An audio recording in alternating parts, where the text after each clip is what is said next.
Hello, I'm Veronica Powell. I want you to know that I realize being a college student isn't easy. Most of us struggle for time and money. We hope that our struggles and sacrifices will pay off, that our lives will be less labor intense, that we'll enjoy greater financial stability and overall happiness. Many of us have the dream of one day owning our own home and buying a nice car. Well, imagine you finish college. You've been working at your first job for a year or two and you're ready to buy that dream car, that nice car. It may not be a Ferrari, but a new car. Maybe it's your first new car. And you go to the dealership and find out there aren't any available because new sales on traditional gas and diesel fuel passenger vehicles have been banned. You can only get alternative fuel vehicles. You can no longer get that Mustang that you always wanted, or at least not the way you thought it was going to be. It's expected that the first countrywide bans on the sale of new gasoline and diesel powered vehicles could begin as soon as 2025.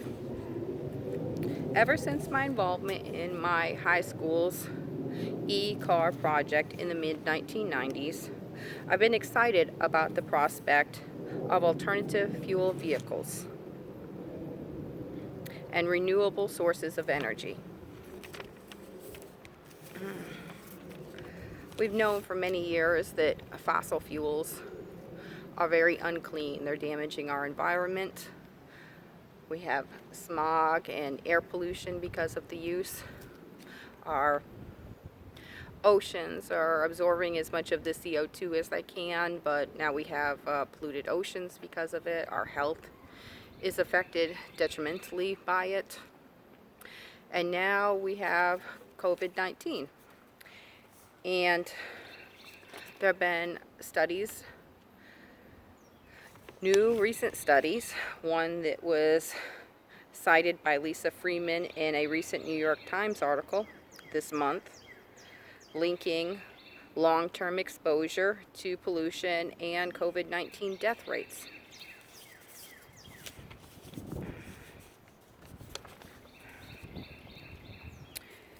In a March 25th blog by Karen Gardella, she cites John Baum's professor of occupational and environmental medicine at UCSF as stating there is fairly strong evidence that air pollution increases the risk of acute low respiratory infections and may have contributed to the extent of the outbreak in Wuhan.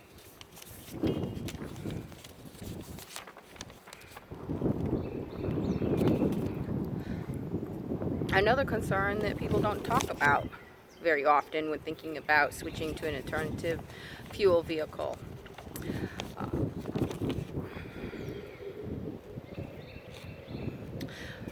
Millions of dollars of the money that we Americans spend on gasoline goes to fund terrorism abroad and terrorism against us here in the U.S. And that's really a sad thing when I think about it, that every time I go to the gas pump, I could be contributing to the next 9/11.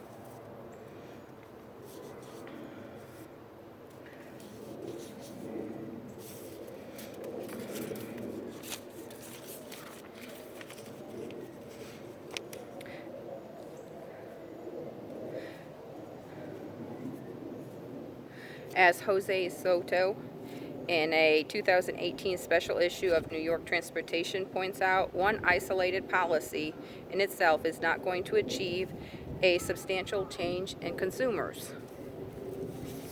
Even when there are tax hikes on gasoline, even when there are tax breaks on buying more economical, fuel efficient, or alternative fuel vehicles, we're just not changing our habits, but we need to. We need to really think about the future. There are a lot of different alternative fuel vehicles available. I don't think that any of them are exactly perfect or fit everybody's needs at this time.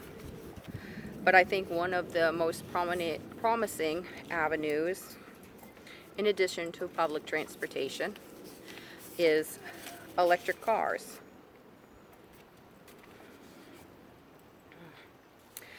And some people say electric cars are worse for the environment, but that's not really the case. Nolan Sykes, host, writer, and creative producer of Donut Media, a digital media company that focuses on creative content for automotive enthusiasts, says that after much research, he has found that although the production of electric cars does have a larger environmental footprint than traditional combustion engines, that even the least efficient electric vehicle with the dirtiest power source, like a coal power plant, will be better for the environment than the most efficient gas engine after a certain period of time. And that period of time that he cites is anywhere from 6 months to 2 years. So if you have your car for just a couple of years, it's already much less damaging to the environment if you have an electric car as opposed to a traditional combustion engine. And I know a lot of us, such as Dr. Foster, is concerned about a long commute distance because she drives 100 miles round trip most days. And I took a look, and not all, but almost all electric cars that are being produced now will safely get her from point A to point B and back home with no additional charging.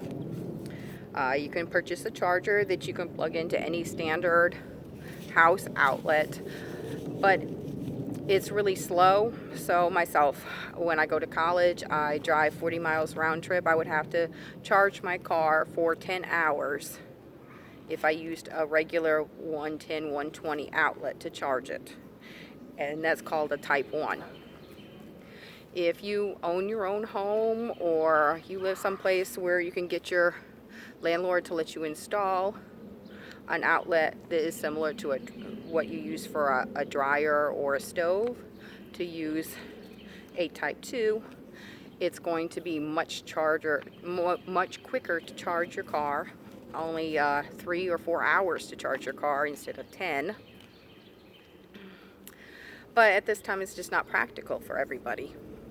I live in a townhome, and I will have to run the power cord across the sidewalk to my car. And that's, a little bit inconvenient, but it'd probably be fine. But if I lived in an apartment building, if I lived on the second floor, there's no way I could do that. It just wouldn't work out. But if you live in a single family home, or you own your own home, it's a great option.